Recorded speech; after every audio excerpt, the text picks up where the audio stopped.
This lens has been on the market since 2012, so I'll not bore you with the spec details. There's already lots of information available online. For the last couple weeks, I shot exclusively with this 40mm Pancake from Canon on the GFX to see how I like it, how it performs on the GFX, and to see if I want to keep it in my permanent kit for the GFX system. The autofocus performance on this camera with this lens is not particularly great. The 40mm Pancake was not particularly known for super fast autofocusing. It has the STM motor. The GFX 50R itself is not an autofocus demon. It was one of the first generation GFX cameras, so it's not nearly as good as the modern ones. And all of that is paired with a third-party adapter from Viltrox.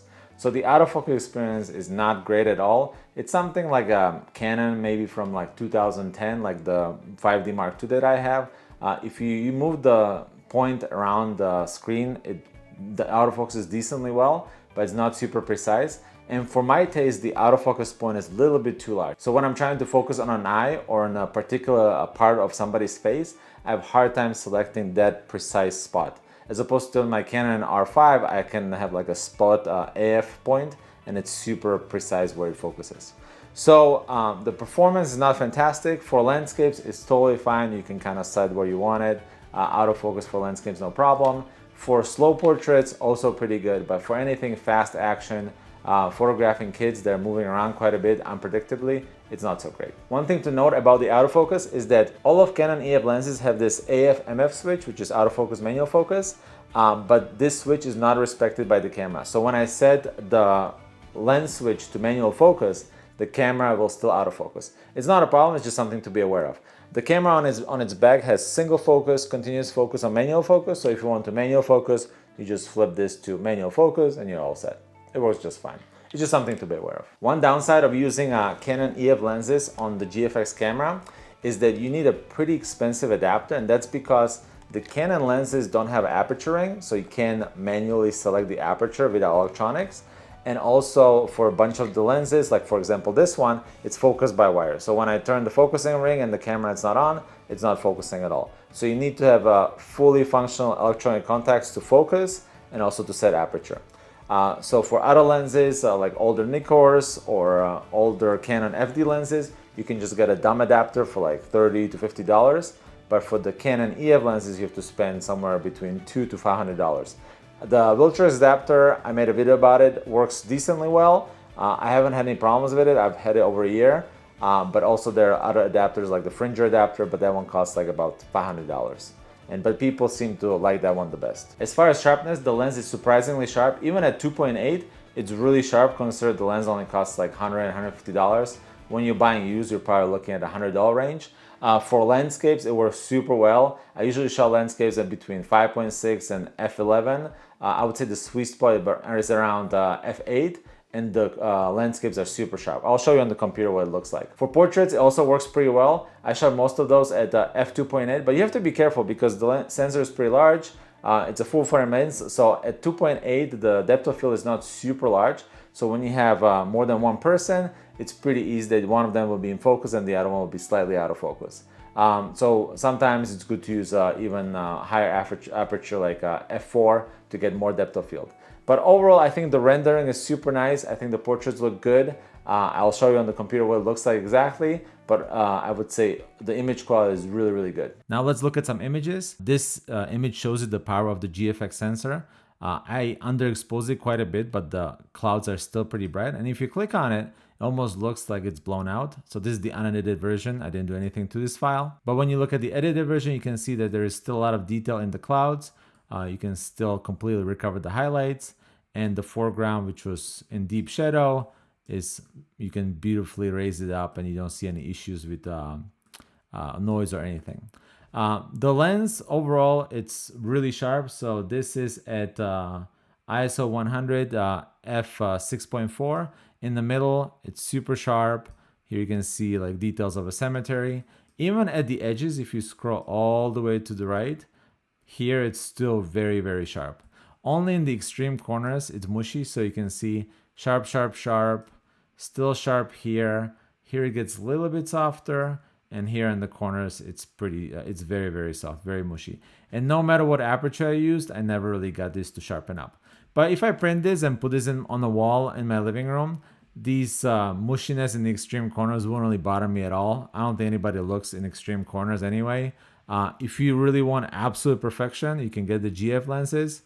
But for a lot of things, this will work just fine. The next image is this close-up of a sign on a car.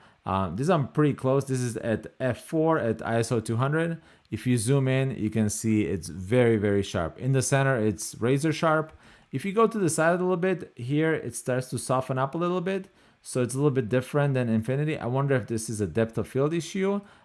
Maybe the car is a little bit curved, but in the center, it's very sharp. If you want this sharp as well, you might want to use a higher f-stop.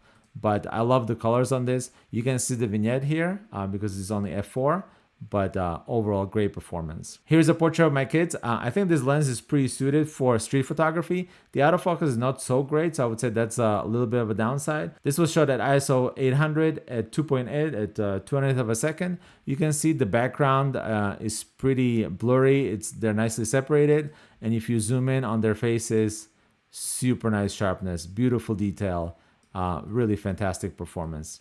The problem with the GFX is that a lot of modern cameras are fantastic. So if I took this with the Canon R5 with a good lens, it would look very similar. So the performance of the GFX is a little bit of a hindrance compared to other modern cameras. Here, I think you can see the problem of the shallow depth of field. So I focus on my daughter. She's perfectly sharp.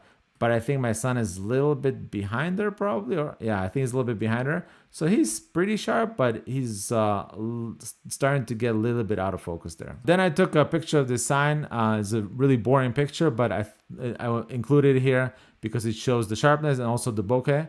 So the bokeh, you can see here in the corner, not so great if you have a busy background. So if you have like foliage, it's pretty busy. It's not anything special.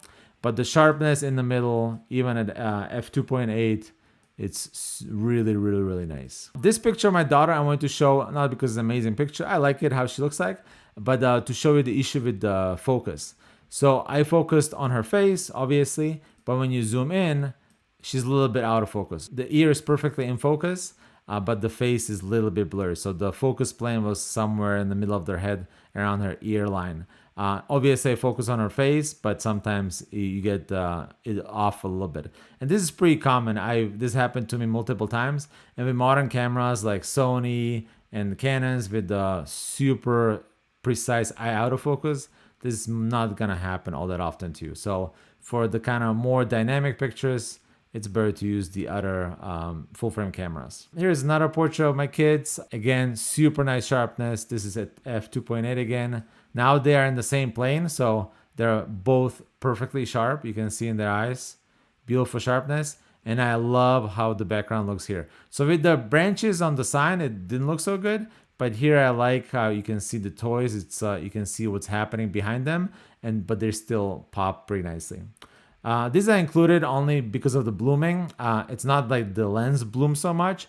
I used the Tiffen ProMist 1/4 strength for some of these images at the market. So I think this portrait, also the next picture, were taken with the ProMist filter. And it works pretty well if you want to soften the clinical look of the Canon. Here's a picture that I like. So I focus on my daughter. Again, let's zoom in. Perfect sharpness, beautiful focus.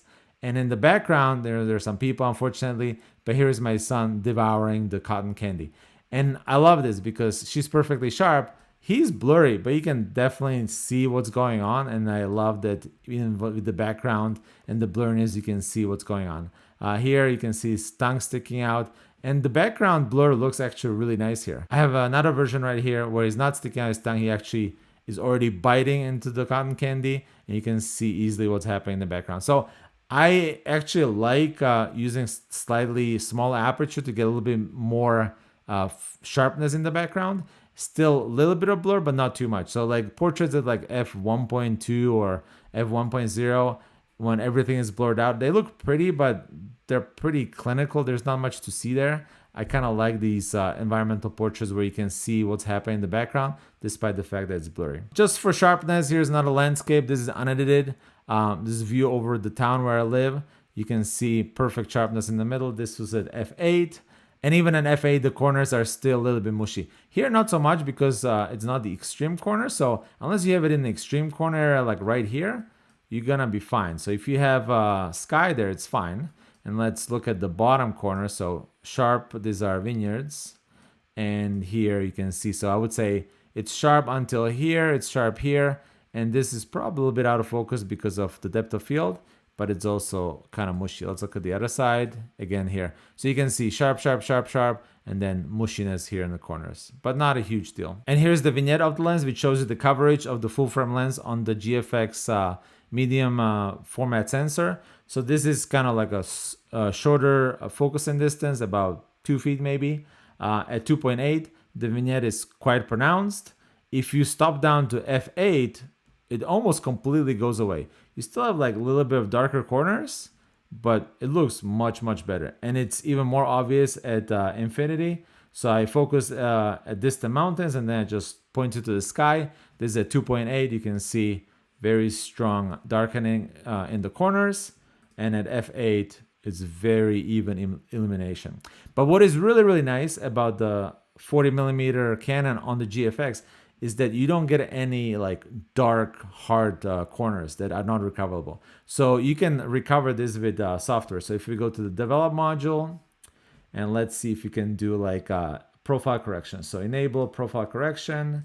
Let's pick a Canon lens, and let's do actually like a 60mm works, but let's try the 40mm